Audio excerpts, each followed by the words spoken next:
Oi, gente! Tudo bem?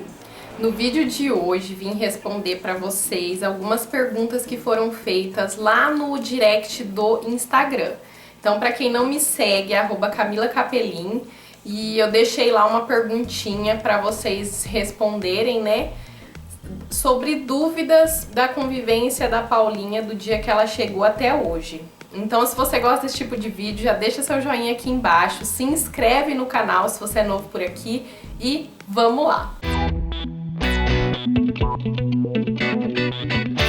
Gente, em novembro completa 9 meses que a Paulinha chegou em casa. Pra quem tá chegando novo aqui nesse canal e não conhece a minha história, vou deixar a playlist completa sobre adoção aqui embaixo.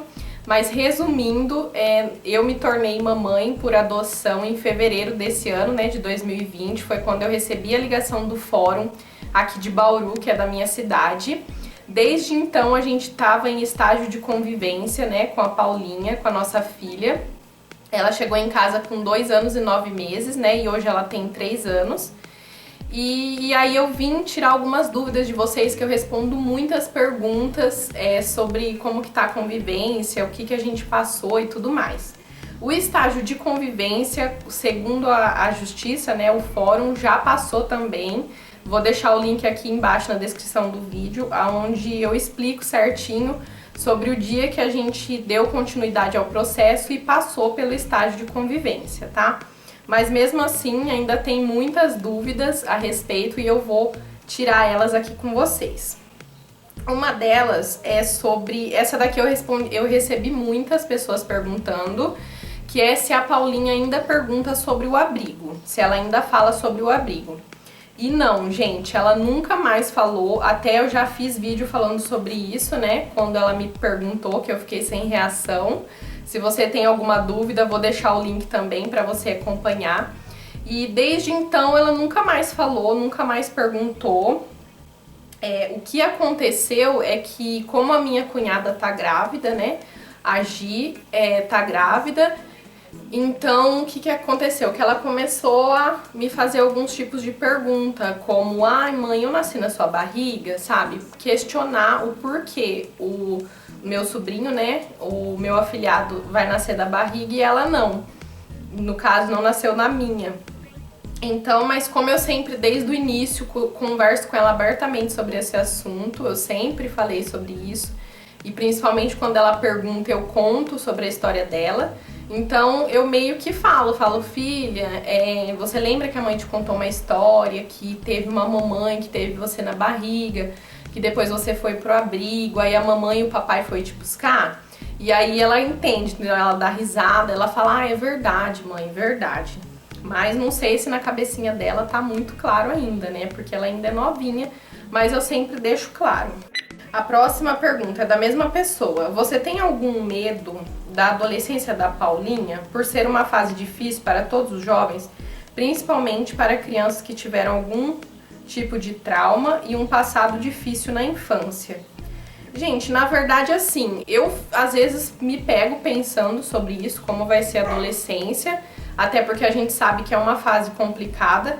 Só que eu acho que toda criança e todo adolescente vai passar por essas fases, independente se veio de adoção ou não.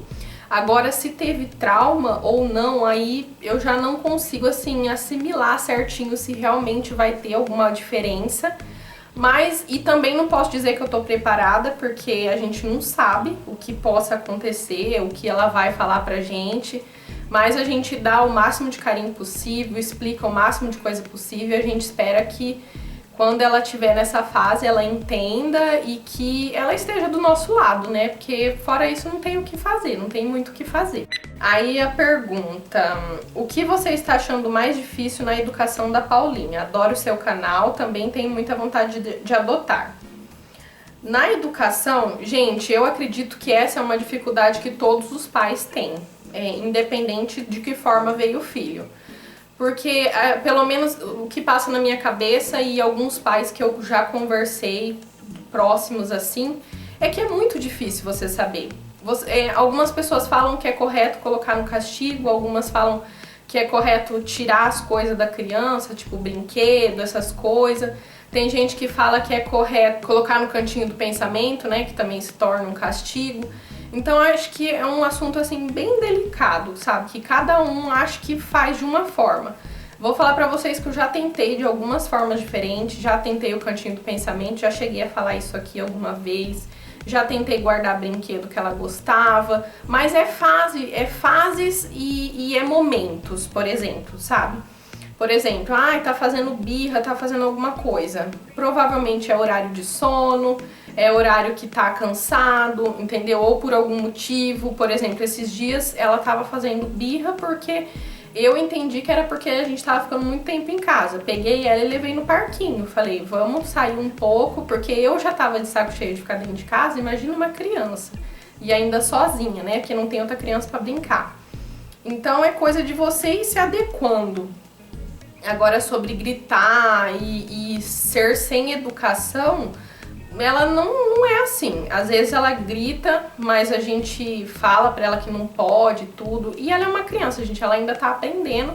E quanto mais a gente falar, acredito que vai dar certo, né? Que ela vai entender que esse não é o modo correto. Você pensa em adotar outra criança? Bom, gente, no momento não, porque como eu falei, vai completar 9 meses que a gente tá com a Paulinha, ainda, querendo ou não, é algo muito novo pra gente, nós ainda estamos se acostumando, então, por enquanto, eu não penso em outra criança, eu acho que eu tenho que dar total atenção pra ela, tenho que ainda me adequar, até porque foi tudo muito novo pra mim, né? Ela chegando junto com quarentena, então é algo assim que eu nem parei pra pensar ainda. Qual foi para você o maior desafio nessa adaptação? O maior desafio, gente, foi entender ela, porque assim, eu não sei como é para uma mamãe que teve um filho, que gerou um filho, né, que foi um filho biológico, que nasceu. Assim, na minha cabeça passa que é mais ou menos a mesma coisa, que do nada ela virou mãe, chegou a criancinha e ela tem que se adequar. Pra mim foi assim, do nada chegou uma criança, porém ela já tinha 2 anos e 9, então foi um pouco mais complicado, porque eu tive que descobrir sozinha como que, eu digo sozinha porque sou eu que tô conversando com vocês, tá, gente? Mas tem o meu esposo também, é que eu gosto de falar por mim, por ele pode ser que tenha sido outro tipo de experiência. Então, é complicado porque tudo eu tinha que descobrir. Eu tive que descobrir sozinha o que ela gostava de comer, o que ela não gostava, horário de sono, melhor horário pra isso, melhor horário pra aquilo, gostos e tudo mais. E foi da noite pro dia. E junto à quarentena. Então essa foi a mais, assim, acho que foi a adaptação mais complicada, porque era tudo novo, tudo, e dentro de uma quarentena. Queria um depoimento seu de mulher, esposa e mãe, a adaptação da Paulinha na sua rotina. Como foi a mulher que vira mãe de um dia pro outro? A minha vida mudou da água pro vinho completamente. Todos os pontos da minha vida mudou. Nada é como era antes. Nada. Nenhum nada, gente. Eu imagino que vocês possam entender um pouco sobre isso. Eu não tenho horário pra acordar, não tenho horário pra dormir. Eu vivo em função dela, ela é minha filha, ela é uma criança que depende de mim, ela não consegue fazer nada sozinha, então tudo tem que ser feito por ela, tudo tem que ser feito pra ela, então nada mais eu faço com... Vou dar um exemplo pra vocês, por exemplo, antes dela chegar, como que era minha rotina de um dia comum. Eu e meu esposo, a gente acordava cedo, ia pra academia, ficava lá até no máximo 8 horas, aí, como eu trabalho com adesivo de unha, eu acredito que a maioria sabe, eu tenho uma empresa disso, eu marcava com as clientes para fazer as entregas, assim, na parte da manhã.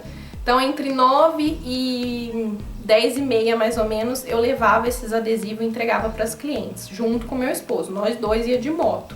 Eu com o celular na mão, explicando para ele o mapa, e ele dirigindo, ele pilotando.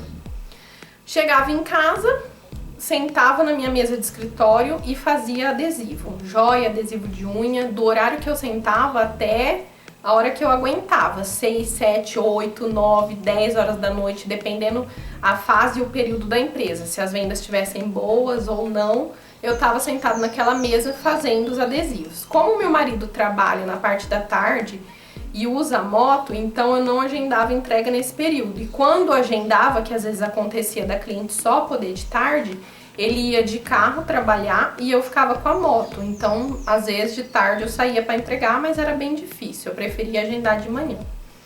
E eu não fazia almoço nem janta por conta que ele me trazia marmita, que ele trabalha entregando marmita num certo período.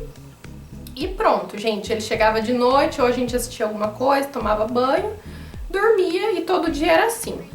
Hoje em dia eu não faço mais academia, uma por conta da quarentena, que ela não tem escolinha pra ir, então não tem com quem deixar, então não faço mais, não tô conseguindo ir. Aí acordo, a hora que ela acorda, bem dizer, cuido dela, escovo o dente. É uma rotina toda assim, sabe? Em função dela. Sento na mesa pra trabalhar quando ela tá disposta a assistir televisão e ficar quietinha no quarto dela. Quando não, eu não consigo trabalhar, porque ou ela fica do meu lado falando comigo, aí me atrapalha, ou eu tenho que fazer as atividades da escolinha dela com ela, então não tem como ser de noite, então tem que ser de tarde, no horário onde eu estaria trabalhando. Então, assim, gente, é N coisas que mudou que não tem mais, assim, nada igual. Eu só vou mesmo saber e ter algum tipo de alteração a mais quando voltar às aulas, né? Que aí eu vou ter, pelo menos o período que ela estiver na escolinha, eu vou ter para poder trabalhar. Ela se adaptou a dormir sozinha desde o início? Possui algum transtorno do sono, como pesadelos ou sonambulismo? Ó, quando ela chegou em casa, ela dormia sozinha, no quartinho dela, por conta que no abrigo ela também tinha a caminha dela, quando a gente foi visitar a gente viu, então ela já dormia sozinha numa caminha de solteiro. Então quando chegou em casa, no início mesmo, ela dormia sozinha, não tinha problema nenhum. A única coisa que eu fazia, ou meu esposo, era deitar do lado dela, esperar ela dormir e levantar de lá. Porém, depois de um tempo, aconteceu algumas coisas, por exemplo, quando entrou o frio, a gente ficou com dó de deixar ela dormindo sozinha no quarto, porque ela não se cobre de jeito nenhum, não usa meia de jeito nenhum. Então a gente falou, vamos colocar ela na nossa cama? Então ela dormia no meio da gente e eu ficava a noite inteira cobrindo ela. Cobre, descobre, cobre, descobre. Mas eu tinha certeza que eu tava ali cuidando e pra mim estava sendo ótimo. Passou o frio, aconteceu o episódio do meu guarda-roupa, que meu marido vendeu o nosso antes de comprar um novo. E aí que as roupas nossas ficaram em cima da caminha dela. Então mais um tempo ela ficou dormindo com a gente. E aí que agora, gente, tá difícil de tirar a criança da nossa cama, porque ela já se acostumou e a gente também. Mas devagarzinho eu tô tentando fazer com que ela durma de novo na cama dela, um dia sim, um dia não. Às vezes se ela não dorme de tarde, ela dorme de noite. Ela tá muito cansada e nem dá tempo dela lembrar que ela tá na cama dela. Então ela dorme lá Aliás, isso, não dá tempo dela lembrar que tá na cama dela, então ela acaba dormindo a noite toda. Ela não acorda chorando, não tem pesadelos e não tem sonambulismo. Ela dorme certinho a noite toda, graças a Deus. A Paulinha em algum momento fala sobre as pessoas que ela conhece, como os familiares. A partir dos 3 anos, a criança já consegue guardar momentos mais claramente em sua adaptação. A Paulinha fala de algum momento que viveu com vocês e ela recorda com muita alegria? Olha, ela não fala de ninguém da família biológica, nunca falou. O máximo que ela fez, como eu já disse aqui, foi pedir pra voltar pro abrigo, porque, gente, ela foi muito novinha pro abrigo, né? E ela ficou um bom período lá. E depois ela já veio pra nossa casa, então ela não teve essa convivência com os familiares biológicos pra ela lembrar de alguma coisa ou perguntar de alguém, tá? Até do abrigo ela nunca perguntou de ninguém, ela só disse que queria ir pra lá, até porque ela queria entrar na piscina, que disse ela que tinha uma piscina lá. Mas de falar assim de alguém, ai, tô com saudade de tal pessoa, ai, cadê tal pessoa, nunca falou nada. Até porque eu acho que nem deu tempo, né? Agora, sobre o que é momentos com a gente, ela sempre fala, gente, porque é que é muito intenso, né? A gente tenta viver muito intenso. A gente conversa, brinca, e dá amor, dá carinho. Então, é muita coisa, assim, gostosa que ela lembra com a gente. E ela sempre fala, ela gosta. A Paulinha ainda usa fralda? Se não, como foi o desfraude dela? Então, quando ela chegou pra gente, com 2 anos e 9 meses, ela usava fralda somente pra dormir. Ela já não tava mais usando, assim, continuamente. E foi bem difícil o início, pra falar pra vocês. Ela ia pra escolinha, ela voltava com xixi e com cocô na calcinha, porque na escolinha eles não cuidavam, não olhavam Sinceramente, eu não sei se é a escolinha que tem que fazer isso, mas eu fui tentando, fui explicando, fui falando diversas vezes. Ela fazia na roupa, diversas vezes. Fui falando, falando, falando. Aí chegou uma hora que ela parou, gente. Parou de fazer na roupa e não usa mais fralda pra nada. Como foi a apresentação da família? O processo de chamar pelos vovôs e vovós e titios. Vou deixar aqui nos cards ou aqui embaixo pra vocês na descrição o dia que eu contei pra família, pros mais próximos, né? Sobre a chegada da Paulinha. Gente, toda vez que eu assisto aquele vídeo eu choro desesperadamente, que é muito lindo a reação deles. Mas é muito bonito mesmo.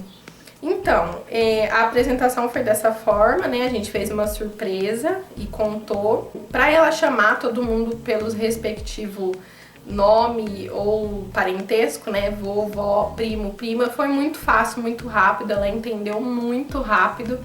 Eu acredito que antes dela sair do abrigo, ela já tinha algum tipo de orientação sobre isso também. Porque eles falam que a criança passa, né, por uma orientação antes de ser adotado, porque foi muito rápido, muito fácil.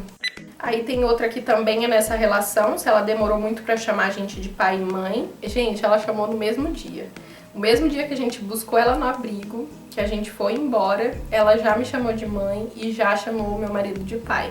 Foi muito rápido, foi assim, coisa de no mesmo dia, como eu disse. Gente, já se inscreve nesse canal, olha aqui embaixo se esse botãozinho tá vermelho, ajuda a nossa família a crescer. Quanto mais vocês se inscrevem, mais vocês deixam comentário e curtida, mais empolgada eu fico para trazer muito mais conteúdo para vocês.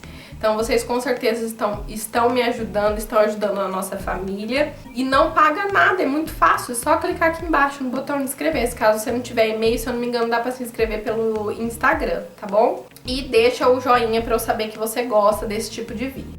Você tem problema com a alimentação dela? Pois minha filha, quando chegou, comia muito. Ela tem a mesma idade da sua. Sim, gente. Ó, no início, quando ela chegou e quando a gente foi até buscar ela no abrigo, passaram pra gente que ela comia super bem. Falei, nossa, não vou ter esse problema, que é uma coisa que eu escuto que muitas mães falam, né? Que é difícil pra criança comer e coisa e tal.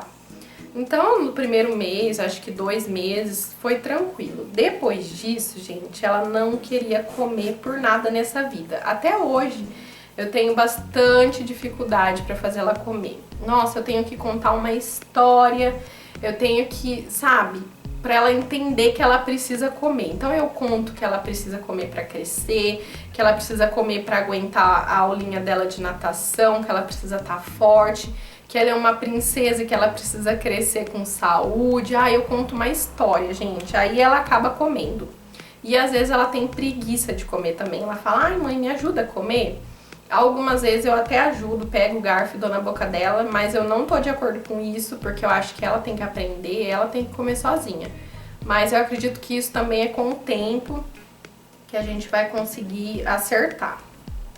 Ah, que nem ela falou que no começo a filha dela comia muito, ela comia bastante e ela ficava assim, gente, desesperada. Por exemplo, se fosse dar uma bolacha, alguma coisa pra ela comer, ela pegava uma na mão, enquanto ela tava comendo, ela já tava olhando a outra. Tipo, eu acredito que no abrigo é um pouco meio disputado isso, né?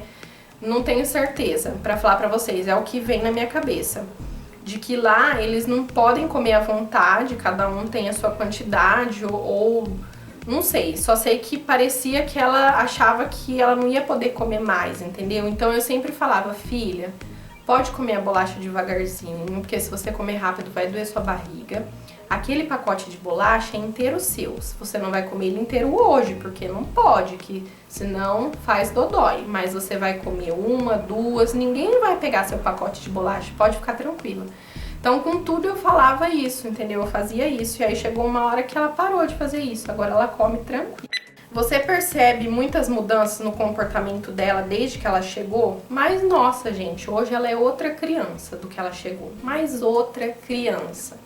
Ela era muito acanhadinha, sabe, quietinha na dela, ela gritava muito às vezes, jogava os brinquedos no chão, ficava irritada facilmente. Hoje eu já vejo que ela é outra criança, às vezes ainda dá uns pitizinhos, coisa de criança, né? Mas ela já entendeu várias coisas, como não ficar gritando, não jogar brinquedo, cuidar das coisinhas dela, nem tudo, que ainda tem coisa que ela destrói, né? Mas eu acredito que seja normal. Gente, o que vocês mais me perguntaram foi sobre alimentação. Meu Deus do céu! Quantas perguntas! Rotina de sono e alimentação. A maioria de vocês. Aí, a próxima. Você já conhece bem sua filha? Sabe quando é dor, quando é sono, essas coisas que sua mãe sabe? Hoje em dia eu posso dizer que eu sei. Hoje em dia eu sei. Eu sei a hora que ela tá com sono, eu sei a hora que ela quer fazer xixi, porque ela é um pouquinho preguiçosa quanto a fazer xixi. Eu tenho que ficar em cima. Então, a hora que eu olho pra ela, eu já sei que ela tá querendo ir no banheiro. Ou se ela tá com sono, eu já sei, gente. É impressionante. É uma coisa, assim, sobrenatural, né? Como foi a primeira noite, você teve que deitar com ela ou dar um carinho especial? Foi do jeito que eu falei pra vocês, né? Que eu expliquei. Eu deitei do ladinho dela, esperei ela dormir e saí lá do quarto. Não teve, assim, nada muito de diferente. Como é a relação dela com a família? Manda beijo. Beijo, Ana Paula Souza. A relação dela com a família é muito tranquila, gente. Pelo menos com os mais próximos. Como vocês sabem, a gente tá na quarentena. Então a gente não tem saído, assim... Quem que a gente convive? Nossos pais, eu digo meu e do meu esposo, né? E irmãos, meu e dele, né? Com suas respectivas esposas e sobrinhos. São esses que a gente tem contato. Mas, nossa, gente, é super tranquilo, super natural. Ela brinca, nossa, é um amor. Como você lida com as birras? Então... de diferentes formas. Tem dia que dá certo uma coisa, tem dia que dá certo outra. Às vezes eu falo pra ela que, por exemplo, tá fazendo birra, eu falo, olha, se você fizer essa birra, por exemplo, o que ela faz muito, gente, às vezes ela tá com um brinquedo, brincando, e, por exemplo, é uma boneca, nossa, falei por exemplo umas 15 vezes, é uma boneca que tem que tirar a roupinha. Se ela não tá conseguindo tirar a roupinha, ela já fica nervosa. Ela pega a roupa, ela joga no chão, ela grita. Aí eu vou lá e falo, filha, não é assim. Se não tá dando certo desse jeito, você pôr a roupinha, tenta pôr de outro jeito. Você gritar e jogar no chão não vai adiantar. Aí beleza, aí ela tenta de novo ou ela desiste. Às vezes eu vou lá e pego o brinquedo da mão dela e guardo. Falo, ó, se você não sabe brincar, se não tá dando certo, então eu vou guardar. Quando você tiver mais calmo, outro dia eu te devolvo. Birra de sono, o que eu faço? Dou leite e ponho pra dormir. Não tem muito o que fazer, gente. E outra, deixa aqui embaixo nos comentários o que vocês fazem quando o filho de vocês estão fazendo birra. O que vocês acham que é certo fazer? Porque é difícil, não tem como a gente saber. Bom, gente, eu acredito que seja isso, que eu tenha respondido a maioria das perguntas de vocês. Lembrando que aqui no canal tem muito vídeo sobre assuntos específicos sobre adoção, que seria legal vocês pesquisarem e vocês assistirem. Tem o vídeo que eu falo somente sobre o dia que ela me pediu pra voltar pro abrigo. Tem o vídeo que eu falo somente sobre ela conversar com pessoas estranhas e ser muito aberta, assim, pra fazer amizades e chamar atenção. Então tem vídeos somente sobre esses assuntos que eu explico e falo muito bem de cada coisa. E aí vocês podem então assistir, vou deixar alguns linkados aqui embaixo na descrição do vídeo. Eu espero muito que vocês tenham gostado, que você tenha assistido até aqui. Deixa aqui embaixo nos comentários qualquer outra dúvida que vocês tenham aí que eu não tenha explicado, que eu posso vir num próximo vídeo para ler os comentários desse vídeo. E é isso, gente. Até a próxima. Tchau!